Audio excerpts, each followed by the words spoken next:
из Якутска в Хангаласский Улус. 37-й километр Покровского тракта.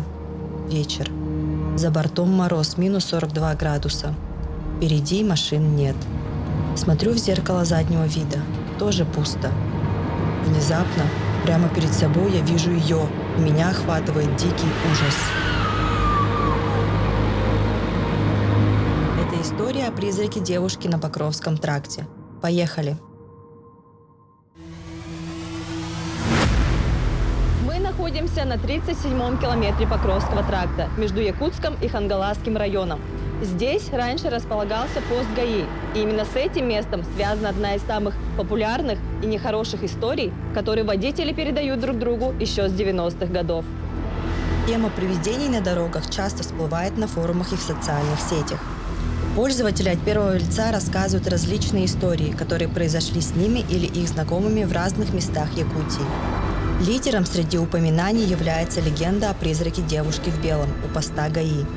Как это и бывает, у популярных историй есть множество различных версий, но чаще всего упоминаются следующие. Самая распространенная версия гласит о том, что в начале 90-х на этом участке дороги погибла девушка при весьма жутких обстоятельствах. Она собиралась домой в Покровске из Якутска и пыталась остановить машину на выезде из города. Тогда-то ее и подобрала мимо проезжающая машина. Больше девушку никто не видел живой. Ее замерзшее тело во множественных ссадинах обнаружили у бывшего поста ГАИ. Кто-то и вовсе говорит, что несчастная в последние минуты жизни пыталась достучаться до сотрудников, но ей никто не открыл дверь. С тех пор многие видели и слышали плачущий призрак этой девушки. В народе бытует мнение, что пост был закрыт как раз из-за того, что каждую ночь призрак стучался в двери. Существует и другая версия. Когда-то зимой здесь КамАЗ сбил насмерть молодую девушку, и будто бы случилось это в канун ее свадьбы перед Новым годом. Поэтому чаще всего очевидцы упоминают зимнее время. Не обошлось в этой истории и без упоминания шаманов. Третий вариант этой легенды гласит о древнем захоронении молодой шаманки. Якобы вандалы украли голову с золотыми украшениями, и теперь она бродит там в ее поисках. Возможно, эта теория зародилась потому, что неподалеку есть древнее шаманское погребение. Сейчас уже неизвестно, какая из этих теорий правдива. Но тем не менее, призрак девушки в белом не дает покоя водителям уже много лет.